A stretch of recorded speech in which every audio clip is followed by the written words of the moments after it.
If your life feels stuck, messy, or overwhelming, look around you. Your environment might be the reason why. This matters because clutter truly mentally and physically can keep us out of living our best life.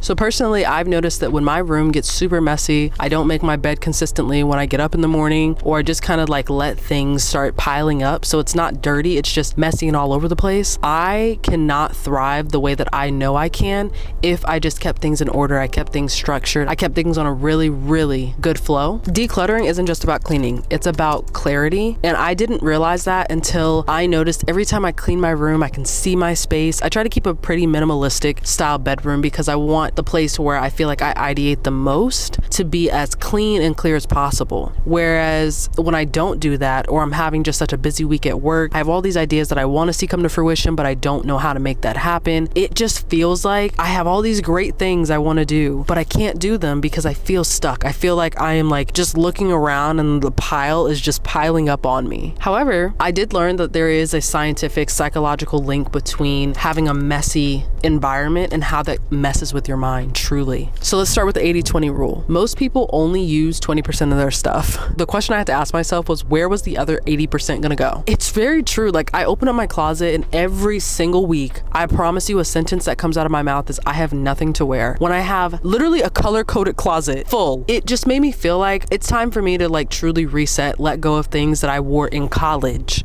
It's been a while since I've graduated. Make room for new. Like, it doesn't mean that just because I clean it out, I'm gonna go on Fashion Nova or Shein or, am like wherever and get new clothes. I first need to see what my space looks like clear. And if I feel more clarity through that, don't change it. You don't fix what isn't broke. But I realized I'm going through a new style phase. I'm going through a phase where I truly want to see something different with my wardrobe. And in order to do that, I have to get rid of what I've known my old wardrobe to be. But my mindset is always like, well, I might wear this and this color looks great on me. I can find other great colors and I could always find something that's gonna look good on me. Like, that's the gag. I don't want you to put yourself in this headspace where you're like, I can't get rid of my clothes because I just look so good in them. I'm also not telling you to just get rid of everything and restock. Truly, the clothes that are sitting in the back of your closet or on the bottom of your floor or on the top of your ceiling, they gotta go.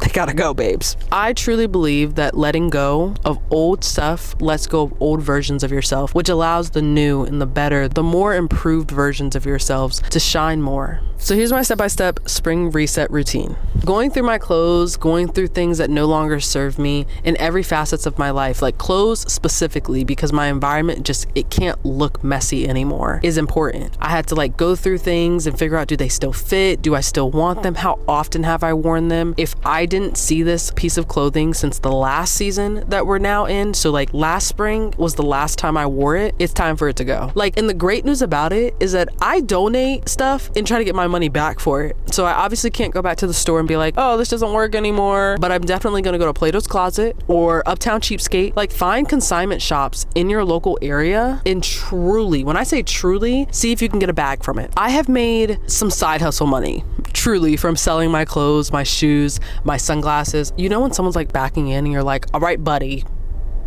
I have made at least $300 to $400 just by selling my old clothes, my shoes, and my sunglasses, because they're always looking for things that they can resell too. These are the consignment shops I'm talking about. And I have found so much joy in cleaning out my closet because I know that I'm gonna get a return on my investment. And the trick is, if one Plato's Closet doesn't take it, another one across town will. So don't get discouraged, don't give up, like truly utilize all your resources and locations. Cleaning isn't just about today, it truly is setting you up for your dream life tomorrow. If you got your dream high-rise apartment or house or whatever, would you keep it up messy? Or would you want to make sure that that thing looks good? Like, you want to feel good, look good, and just be good in the space. You want to start practicing that with the space that you don't have yet, so that when you do get it, you can appreciate it and maintain it more. You never want to take the things that you want for granted, especially in the dream life you're building. All in all, you really don't have to be perfect. You just need to create systems in your your life. And I truly underestimated processes and systems when I was growing up because I just felt like there was so many steps to take. But I realized you don't have to create a 5-step, a 10-step. You can create a 3-step. I think that's good. A start, a middle, and an end. You don't need to make things hard, especially as you're starting something. You need to keep it as simple as possible so that it can become a consistent part of your lifestyle. So if it's hard for you to clean your room, your kitchen, your bathroom, your car, I'm not even gonna talk about what that looks like.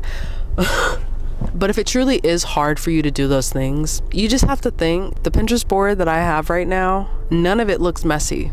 And if it doesn't look messy, neither should it be on your reality, because you reap what you sow. That's in every facet of your life. I truly believe that. It is in the Bible. I don't want to always have messy environments or feel so disorganized everywhere in my life, because I know that the lifestyle that I'm working towards looks organized. There are going to be some good days and bad days. It doesn't mean it's going to be perfect all the time, but 80% of the time is what that lifestyle needs to start looking like. 20% of the time, you're just going to have a week, but you're going to have a follow-up week that says, all right, I sulked. I felt bad. I felt down for whatever went through in my life. But now it's time to refresh and restart. Restart the week.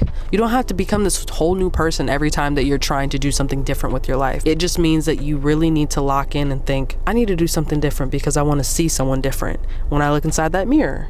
So now that we've talked about our whole spring reset routine, please let me know in the comments below what room or place that you're tackling first to get your life back on track, and comment this emoji if you stayed until the end of the video. I'm really excited to see kind of how you guys start blossoming in this season of your life right now, especially as we start talking a lot more about growth, getting into Q3 in a couple months and seeing what does that 6-month progress check-in look like.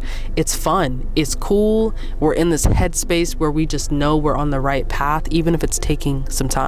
Be patient. Know that God's got you in all areas of your life, even if it feels silent, and it's gonna be all right. But we got to start somewhere first, and we got to put in the work as well. But I'll see you guys in the next episode of Party of One Podcast. Peace.